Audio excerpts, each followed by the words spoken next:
Good morning everyone. मैं आपको आज एक कहानी सुनाने जा रही हूँ विक्रम और बेताल की। विक्रम एक राजा होता है और बेताल एक भूत जो एक जंगल में एक पेड़ पे बैठा रहता है बेताल हमेशा।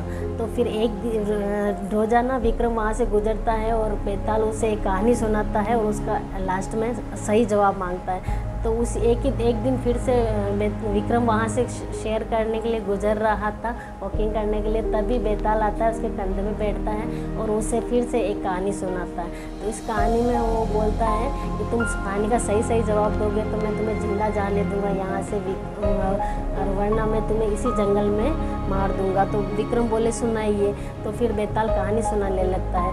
उस कहानी में ये होता है कि एक बारात जंगल से जा रही थी। उस बारात में उसका हस्बैंड, वो जो दूल्हा और उसका फ्रेंड रहते हैं, दूल्हे के फ्रेंड वो उसके साथ होते हैं। तभी कुछ राक्षस आते हैं और उसके फ्रेंड की और दूल्हे की गर्दन उड़ा देते हैं। तब वो दुल्हन बहुत रोती रहती है और वो बोलती रहती है कि तभी एक परी प्रकट होती है और वो बोलती है कि इनकी गर्दन वापस इनको जॉइंट कर दो तो वो जिंदा हो जाएंगे।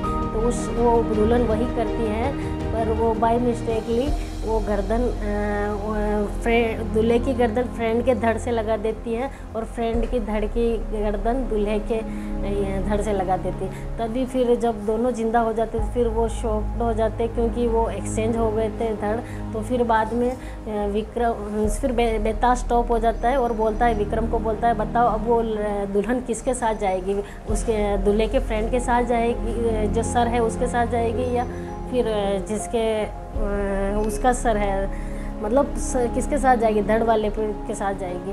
तो फिर तभी विक्रम कुछ सोचता है और जवाब देता है कि वो उसके जिसके सर रखा था उसी के साथ जाएगी, क्योंकि अपना शरीर पूरा अपने माइंड के कंट्रोल, थिंकिंग पावर और सब कुछ हम सिर्फ माइंड से करते हैं, इसीलिए सारा इम्पोर्टेंट सब माइंड में रहता है।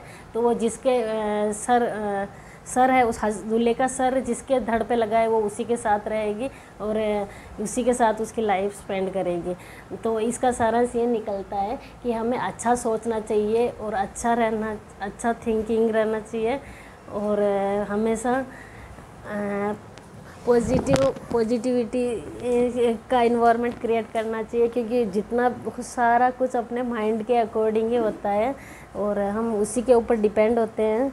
और